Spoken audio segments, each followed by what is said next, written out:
8:49 this morning. Alan Quinlan is with us. Alan, good morning to you. How are you? Morning, lads. How are you? Yeah, we're good. We've been talking about Munster already, and we'll get to that in just a second. But have you heard from your friend Ronan O'Gara at all? Because he's making headlines all over the world. Yeah, I see that. No, I was talking to him Saturday night after his little argument with Christophe Urias on the sideline when they played Bordeaux. But I didn't know he was talking about possibly taking over the England head job, or saying that he'd enjoy the job and he'd possibly do it. But that's not a surprise, I suppose. Look, it's somewhere in his position. I suppose if you're Irish, it's kind of like Roy Keane. I don't know how to feel about this. Roy Keane, when I can't remember which one of the Man United players was going to City, or possibly it was Mark Hughes about managing Man City. He said, "Well, you just don't go there, and that's it. You just say no, and you don't go to that lot." But I don't think it's that much with Rog. But it's interesting, isn't it, to hear that, and that's what he said in BT yesterday. Anyway, so I haven't spoken to him since about it. He's a good Alpamaster, our Rog, though. He's telling the English audience on beat. It's a great job. Of course it is. Great job, yeah. A job that he'd be interested in. But I suppose, it's all about timing. If you're Irish, you want to come back maybe and do the Irish job or the Munster job. That's what we probably think and maybe would hope would happen at some stage. But it's about timing. And if the English job came up for any coach in that position, I think...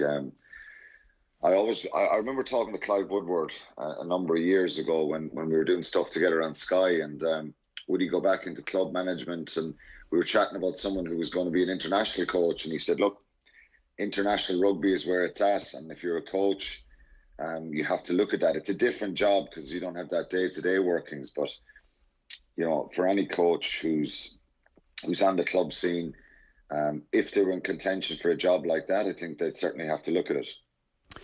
I think as well, like so just take the whole weekend, right? Where on Saturday there is that Contra Tom on the sideline and his team win, and they're in great nick now for making the barrage, and they're just in good form. It's an important local rivalry that they've come out the right side of, and there's a couple of big games up against them over the next few weeks, which adds a lot of spice to that. But it's box office. If you're the owner of any club, or if you're the hierarchy of any club, or indeed if you're the union of anybody, you're like, this is going to bring a lot of attention and a lot of focus.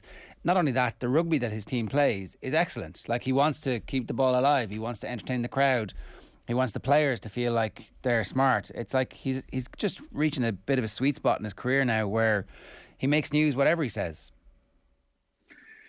Yeah, and look, it wouldn't surprise any of us who've played with Rog. He's very passionate. He's very hands-on in his approach, and I suppose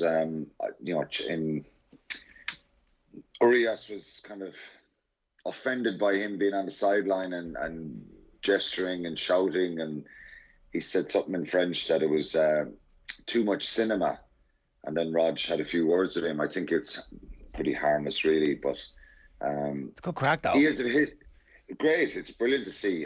He's a bit of a history of getting involved with people on the sideline. Urias, the Bordeaux coach, He was at CAS for years as well, and so he's no angel there.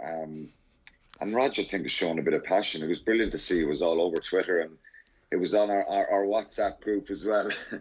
Loads of comments from lots of our teammates over the years.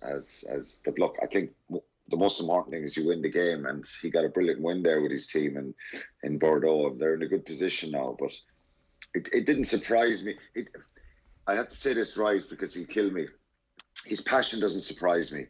The way he wears his heart in his sleeve, and when they're down on the sideline, coaches like that. That's why most of the rugby coaches are put up into the stands, and you don't have that hands-on involvement in the sideline like you see in the Premier League with managers moving up and down the touchlines. But it was great. It was great to see, and it was great that he stood his ground as well.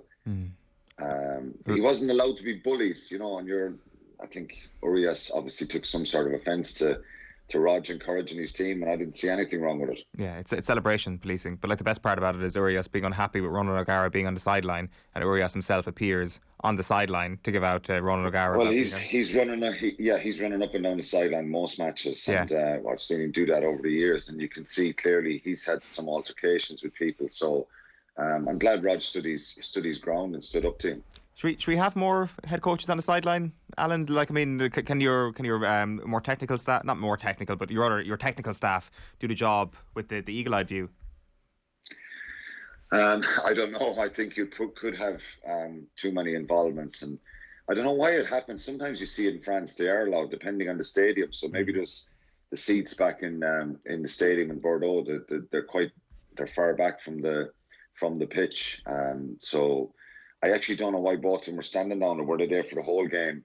I presume that's where they were positioned, but most of the time when you see coaches who are back up in the stand and they're able to speak through the earpieces that they have and speak to their technical people who are going in and out with messages. So I probably not, I'd say, is the answer, because you'd have lots of more rows, and might be good for the crowd though, and good for the cinema, as we all like a bit of cinema, right? I mean, that's it. Was it a bit of a snuff movie in Thomond Park then on Saturday night, if we're keeping with the cinema theme? It was. Yes, it was. Yeah, I think it was. I suppose I wasn't surprised. Munster people wouldn't be surprised that Leinster won. I don't think anyone were surprised. They were favourites, 7-point favourites going there. I thought Munster, you couldn't have any complaints, because it wasn't. We've seen matches in the last number of years, Ger, where Munster have not shown a bit of ambition and a willingness to try and breach that Leinster defence. You couldn't fault them for that on Saturday. They tried. Leinster's execution, though, sublime, and they're streets ahead of most of the other provinces in their attack, their power, their balance, their game is second to none. And I think Munster could have really done with Kilcoyne, with Tadhg Byrne, with Andrew Conway, with Mike Haley. I think those players were significant losses for Munster. Whereas, you look at Leinster, they're missing James Ryan, Ryan Baird, probably a couple of others as well. But the depth and the quality, when you see Tadhg Byrne, Dan Sheehan and Cian Healy coming on in 45 minutes, you're thinking the task is going to get much harder. And just the way they were able to change gears in that second half was very, very impressive. And they're a top quality side. And I suppose some of the headlines in the papers are the gap is getting bigger. And I'm not sure it's getting bigger. It was probably big before the game. There's always a hope when you're a Munster fan or Munster players that you can change that. But this is seven losses and 7 wins, we should say, for Leinster in a row in this fixture. Bar the Rainbow Cup last year, it's utter dominance, really, isn't it? Is that the level it should be, given the playing credentials of both teams? Is that about right, or are Munster underachieving? I don't know, is it where it should be? I think, excuse me, I think Munster will be disappointed, I think, when they look back. Maybe some defensive errors they made. The penalties around the breakdown hurt them on certain occasions. But given, I suppose, to answer that properly, when you look at the number of Leinster players on the Irish squad and the Irish team, it sums it up, really. When I was playing with Munster, I think you look at the other provinces and a good measuring stick, obviously, is winning trophies. But when you look at the number of players up with the Irish squad, and that's the fact that Leinster have so many players that are involved in the Irish squad at the moment, sums up the quality and the depth. That is the reality. Can I interrupt a little bit here? Because I feel like you're all giving Munster a free pass for, I'd say, a long period of mismanagement. This feels to me like Liverpool under Roy Hodgson. And the difference between Liverpool under Roy Hodgson and even Brendan Rodgers, but Liverpool under Roy Hodgson and Jurgen Klopp, is chalk and cheese. So, I understand the point that the players at Leinster are playing for Ireland, but they're playing for Ireland because they've got better coaches. They have Lancaster and they have that backroom team where they've added players in, like Contepomi, who's made a difference, and maybe he goes. But Fogarty comes through that system and goes to Ireland, and that's on Leo Cullen. He set that culture, and that culture has been high achieving. Sure, they have better players coming through the academy, but some of those Munster young players are excellent. We saw that in the Heineken Cup when they were forced into playing. And I have to say, I don't think that this is just a resources issue. I think it's a culture issue, and I think it speaks to Van Gran, and the fact that Munster wanted to keep Van Gran and he's leaving is like, something is wrong there. It's not being run properly. It doesn't have a clear identity. They don't know what they're doing, and I think they've wasted Peter O'Mahony's career, and they've largely wasted the career of several of those players who have played for the Lions and who we know are genuinely world class. I think that Munster are getting a free pass. The Munster hierarchy are getting a free pass for watching Leinster and going, sure, there's nothing we can do here. Yeah, there's certainly merit to what you're saying, Ger, and I think that is the feeling amongst some Munster supporters, Munster fans, Munster pundits, ex-players, whatever you like to call them. And unfortunately, that's what Johan van Gran will be judged on. Now, I think I wouldn't go to the extreme of what I said in 2016 and say that there needs to be a root and branch review. It's not that situation. I think there is certainly optimism around some of those young players that have come through, and probably in the last 2 to 3 years, that are you would think are close to being up to speed and European starters. There's deficiencies in some areas, so it has to be mismanagement. RG Snyman was brought in, Damien Dialende.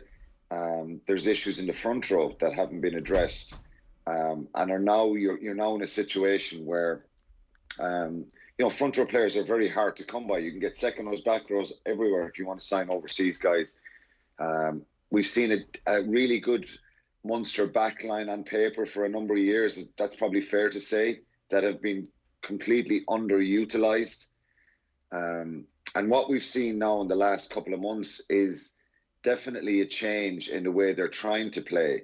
But I think it's too late. And if you were to say post-Christmas, will Munster win a trophy?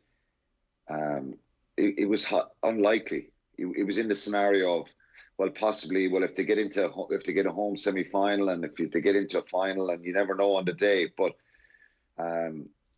they're underpowered in certain areas.